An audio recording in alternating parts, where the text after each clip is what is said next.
ज़्यादा चिड़चिड़ापन रहना, गुस्सा आना, फ्रस्ट्रेशन रहना, कुछ भी अच्छा नहीं लगना, मूड नहीं लगना, एक जगह पे बैठे रहना, आइसोलेशन फील करना, ज़्यादा ओवर थिंकिंग, नींद नहीं आना, अगर ये जो सारे सिम्टम्स से अगर परेशान है तो आपको भी स्ट्रेस हो सकता है। और सारे लक्षण स्ट्रेस के हैं। और आज के इस वीडियो में हम जानेंगे कि स्ट्रेस क्या होता है, स्ट्रेस को हम कैसे मैनेज करें, उसे हम कैसे हमारी लाइफस्टाइल से कैसे उसे चेंज करें, और होम्योपैथी में ऐसी कौन सी मेडिसिन है जो हमारे स्ट्रेस को और भी रिलीव करे। स्ट्रेस मतलब inability to manage our own system.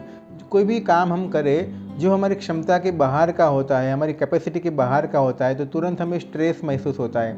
हमें घबराहट, परस्पिरेशन, अनइजीनेस, पाल्पिटेशन, वो सारी चीज़ें रहती है, तो उसे हम स्ट्रेस कहते हैं। सिचुएशन लाइफ में हर जगह पे होती है, स्टूडेंट में होती है, बड़े लोगों को मतलब सोसाइटी का स्ट्रेस होता है, जॉब का स्ट्रेस होता है, बॉस का स्ट्रेस होता है, हमारा जो भी बिजनेस होता है तो बिजनेस का मतलब फाइनेंशियल स्ट्रेस होता है, हमारा फैमिली मेम्बर में भी स्ट्रेस रहता है, कुछ भी। तो स्ट्रेस आज के ज़माने में, इस जनरेशन में सबसे ज़्यादा सब लोगों को जनरली होता है। स्ट्रेस का एक पॉजिटिव एस्पेक्ट भी होता है और उसका नेगेटिव एस्पेक्ट भी होता है। तो जनरली पॉजिटिव एस्पेक्ट में हम उसे अगर किस तरीके से हम उसे ले, हमारा जो उस स्ट्रेस का नज़रिया कैसा है, और उस पॉजिटिव नज़र से हम देखें तो हमारा ग्रोथ हो सकता है, हमारी एबिलिटी बढ़ सकती है, हमारी कैपेसिटी बढ़ सकती है। और अगर हमारा जो उसका नेगेटिव वे में हम लेंगे तो हमें फ्रस्ट्रेशन, डिप्रेशन, एंग्जाइटी और वो सारी चीज़ें बढ़ती रहती है। तो कैसे हमें पता चलता है कि हम स्ट्रेसफुल कंडीशन में हैं? जनरली जो sign and symptoms of the stress is, तो सबसे पहला जो है वो मेमोरी प्रॉब्लम है, हमें बार बार भूल जाने की आदत होती है, हम कुछ भी याद नहीं रहता है। दूसरा जो है इनएबिलिटी टू कंसंट्रेशन, हमें कुछ भी, हम कहीं भी हमें ध्यान रखना है तो हमारा मगज और जगह पे चलता रहता है, और उस सिचुएशन में, उस जगह में हम पूरी तरह से कंसंट्रेट नहीं कर पाते हैं। पुअर जजमेंट, कि हमें कुछ भी जजमेंट लेना है, कुछ भी डिसीज़न लेना है तो हम डिसीज़न नहीं ले सकते। कोई भी एस्पेक्ट हम तुरंत ही नेगेटिव वे में हम सोचने लगते हैं कि नहीं ऐसा होगा तो ये हो जाएगा, वो हो जाएगा, और बार बार हमें एंग्जाइटी, चिंता होती रहती है कि क्या होगा। जो इमोशनल सिम्टम्स है उसमें कोई भी चीज़ में तुरंत ही डिप्रेसिव हमें फील होना, अनहैप्पीनेस जैसा महसूस होना, मूड नहीं लगना, इरिटेबिलिटी, जल्दी चिढ़ जाना, एंगर, गुस्सा होना, अकेले ही रहना पसंद करना, लॉनलीनेस, और उसकी वजह से हमारा इमोशनल प्रॉब्लम्स, बार आँख में से आंसू निकल जाना, या इस फिजिकल सिम्टम्स में बॉडी एक होना, बार बार दर्द की कंप्लेन होना, कई कबार डायरिया, कॉन्स्टिपेशन भी होता है, nausea, dizziness, chest pain, heart beat हमारा जो बढ़ जाता है, कई कबार हमारा जो सेक्स ड्राइव कम हो जाता है, और बार बार हमें बीमार पड़ते हैं, सर्दी या फ्लू हो जाता है। उसकी वजह से बिहेवियरल भी प्रॉब्लम होता है, जैसे कि हमें कुछ भी बार बार खाने की आदत हो जाती है, ज़्यादा हम खाना खाते हैं या फिर कम खाना खाते हैं, कई कबार ज़्यादा हम सोते हैं या फिर बहुत कम नींद आती है, कुछ भी काम करने का मन नहीं रहता, हम कोई भी काम है, कोई भी एक्टिविटीज़ है उसमें तुरंत ही हम अपने आप को मतलब आइसोलेट करते हैं, और कोई भी चीज़ में हम इन्वॉल्व नहीं होते हैं। प्रोकास्टिनेटिंग, हम बार बार कोई भी चीज़ को हम अवॉइड करते हैं, कल करेंगे या परसों करेंगे। कई कबार हम अल्कोहल का हैबिट हो जाता है, या फिर सिगरेट का, या फिर ड्रग्स टू रिलैक्स होने के लिए, ये सारी चीज़ों में भी हमारी बैड हैबिट बढ़ सकती है। कई कबार नर्वस हैबिट भी हमारी बढ़ सकती है, जैसे कि नेल बाइटिंग होना, या फिर पैर को या फिर हाथ को बार बार मतलब ट्रेमलिंग जैसा महसूस होना। अगर ये जो सारे सिम्टम्स है उसकी वजह से मतलब हमें और भी बॉडी के ऊपर असर हो सकता है, जैसे कि डिप्रेशन, एंग्जाइटी, कोई भी जगह पे ज़्यादा दर्द महसूस होना, और उसकी वजह से वो दर्द के हिसाब से मतलब बॉडी में और भी कॉम्प्लिकेशंस होना, sleeping problem, auto immune disease, मतलब कोई भी हमारी इम्यूनिटी सिस्टम कम हो जाती है, इम्यूनिटी सिस्टम लो हो जाती है, तो इसकी वजह से हमारा कोई भी डिसीज़ मतलब तुरंत ही बार बार आ जाता है। डाइजेस्टिव प्रॉब्लम, हमें कुछ भी पाचन नहीं होता है, हमारा जो इंडाइजेशन होता है, कॉन्स्टिपेशन होता है। स्किन कंडीशन, स्किन में रैशेस या फिर एक्जिमा या फिर इचिंग, एलर्जी हो सकती है। ज़्यादा देर तक ये प्रॉब्लम रहती है तो हार्ट पे भी उसका असर हो सकता है। वेट प्रॉब्लम, कई कबार ऐसा होता है कि स्ट्रेसफुल कंडीशन में हमारा वेट बढ़ता भी है और कई कबार कम भी हो जाता है। रिप्रोडक्टिव इश्यू भी हो सकता है, थिंकिंग एंड मेमोरी प्रॉब्लम्स भी हो सकता है। तो रीज़न, कॉज के बारे में बात करेंगे तो सबसे पहला तो है वो मेजर लाइफ चेंजेस, मतलब सडनली कोई ऐसी चेंजेस हमारे लाइफ में हुआ जो हमारा कंफर्ट जोन था उससे कुछ अलग सा हुआ, या कुछ भी हमारा फैमिली के अंदर कुछ एक्सीडेंट हुआ, या कुछ भी मतलब जो सडनली अनएक्सपेक्टेड इवेंट हुआ, तो हमें तुरंत ही स्ट्रेसफुल सिचुएशन में आ सकते हैं।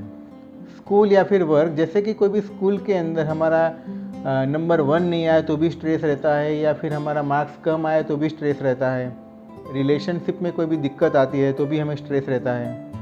फाइनेंशियल प्रॉब्लम, कोई भी चीज़ हम अलग नज़रिया से नहीं देखते हैं और हमारी मेंटालिटी अगर थोड़ी रिजिड होती है तो भी हम जल्दी से स्ट्रेस में आ जाते हैं। जैसे कि इनएबिलिटी टू एक्सेप्ट रियलिटी, मतलब हम कुछ भी सोचते रहते हैं कि ऐसा होगा वैसा होगा, लेकिन हम उसके प्रति काम नहीं करते, एक्शन नहीं करते, तो भी हम स्ट्रेसफुल सिचुएशन में रहते हैं।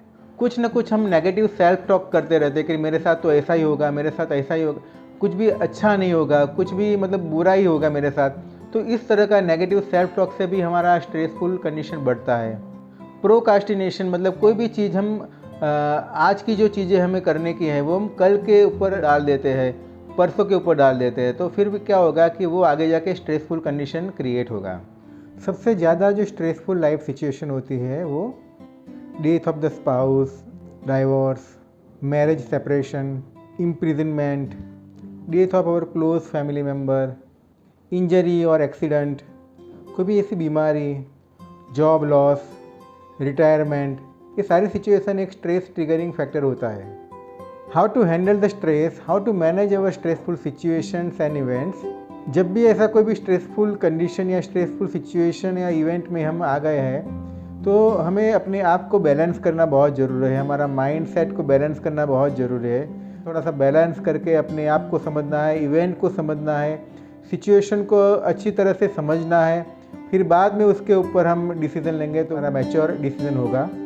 तो स्ट्रेस को काम डाउन करने के लिए स्लाइटेस्ट डीप ब्रीदिंग करें आंखें बंद करके, तो हमारा स्ट्रेस को हम रिड्यूस कर सकते हैं। अगर रेगुलर डे बाय डे हमारा एक्सरसाइज होगी तो हमारे बॉडी काफ़ी रिलैक्स महसूस होगा, हमारा माइंड भी इतना रिलैक्स महसूस होगा, हमारा जो कॉन्शियसनेस ब्रॉड होगा कि जिसकी वजह से हमारा स्ट्रेस को हमें हैंडल करने की क्षमता बढ़ेगी।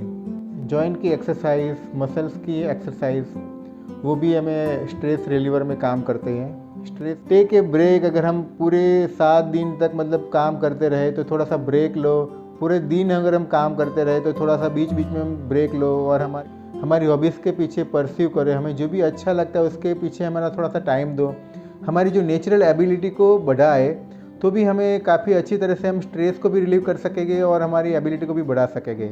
अगर कुछ भी हमें ऐसा कोई इश्यूज़ है, कोई प्रॉब्लम है, तो हमें वो जो इश्यूज़ को, प्रॉब्लम को, कोई ऐसी एंग्जाइटी है तो हमें हमारे फ्रेंड सर्कल को या फिर हमारे फ्रेंड्स को या फिर हमारे फैमिली मेम्बर को हमें शेयर करना चाहिए कि जिसकी वजह से उसका कोई अच्छी तरह से डिसीज़न हमें मिले या फिर हम उस सिचुएशन से हम बाहर आने का कोई एक तरीका भी मिले। हमारा जो डाइट है वो एकदम हेल्दी डाइट होना चाहिए, तो उससे काफ़ी फ़र्क पड़ेगा। बाहर का जंक फूड वगैरह अवॉइड करना है और natural green leafy vegetables, juice, vitamin C, वो सारी चीज़ें काफ़ी हेल्प करेगी हमारे मूड को अपलिफ्ट करने में।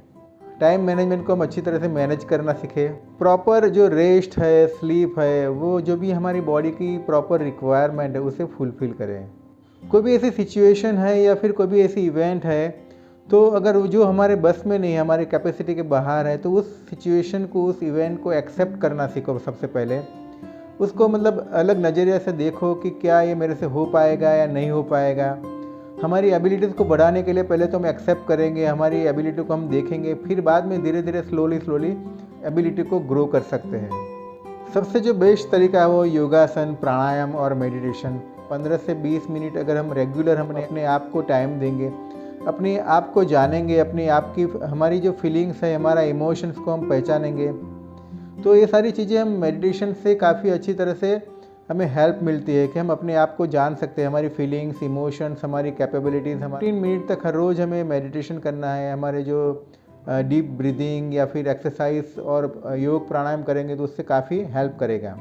स्ट्रेस, एंग्जाइटी में होम्योपैथिक अप्रोच कैसा होता है? जनरली हर एक पेशेंट की इंडिविजुअल एस्पेक्ट अलग अलग होती है, हर एक पेशेंट का बीइंग अलग अलग होता है, उसकी खुद की आइडेंटिटी अलग अलग होती है, उसका परसेप्शन, उसका स्टेट ऑफ माइंड अलग अलग होता है। तो होम्योपैथी में हर एक पेशेंट की इंडिविजुअल क्वालिटी, उसका नेचर, तासीर, उसकी पूरी प्रकृति को अगर हम समझ के जो दवाई करते हैं तो उसे बहुत अच्छा रिजल्ट मिलता है। इनकी खुद को भी अवेयरनेस क्रिएट होता है कि कौन सी चीज़ है जो हमें स्ट्रेस क्रिएट करती है, तो उसके प्रति हम थोड़ा कॉन्शियस भी हो सकते हैं और हमारी एबिलिटीज़ को हम बढ़ा भी सकते हैं।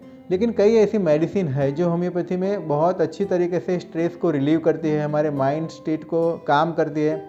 तो सबसे पहले तो है वो कालीफॉस। कालीफॉस बहुत अच्छी दवाई है हमारे माइंड को काम डाउन करने के लिए, स्ट्रेस को रिलीव करने के लिए। अगर हमें नींद नहीं आती है तो नींद भी अच्छी तरह से आती है और हमारे जो थॉट को मतलब काम डाउन करती है। तो कालीफॉस 6x में भी हम ले सकते हैं, 30 पावर में भी ले सकते हैं, उसका बहुत अच्छा रिजल्ट है। दूसरी जो एक मेडिसिन है वो एकोनाइट। जब भी हमें कोई भी डर लगता है और डर की वजह से पाल्पिटेशन, एंग्जाइटी रहती है और भी कोई भी जाने का या फिर कुछ भी होने का डर लगता है, तो हम एकोनाइट 30 में ले सकते हैं। वो बहुत अच्छी मेडिसिन है, हमारा स्ट्रेस को भी हैंडल कर सकती है, जो डर में भी बहुत उससे आराम होता है। दूसरी जो एक मेडिसिन है जेल्सेमियम 30। कहीं पे भी हमें जाने का है तो उससे हमें घबराहट, ड्राउजीनेस, डिजीनेस और पूरा डल हो जाता है शरीर में। तो और उसकी वजह से कई कबार हमें डायरिया या फिर वॉमिटिंग या फिर हमारा जो गैस्ट्रिक प्रॉब्लम हो जाता है। जब भी हमें कोई भी एंग्जाइटी होती है या जब भी स्ट्रेस होता है तो हमें हमारा डाइजेस्टिव डिस्टर्बेंस हो जाता है, तो जेल्सेमियम 30 हम ले सकते हैं, उसका बहुत अच्छा रिजल्ट मिलेगा। और भी कई ऐसे मेडिसिन है जैसे कि फॉस्फोरस है, फॉस्फोरिक एसिड है, आर्सेनिक आल्ब है।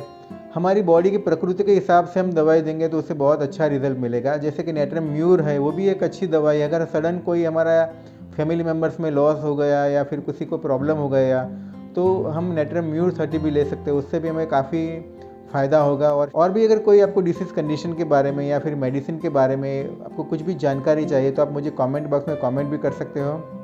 आज के लिए इतना ही। Thank you very much. Stay safe, stay healthy and keep smiling.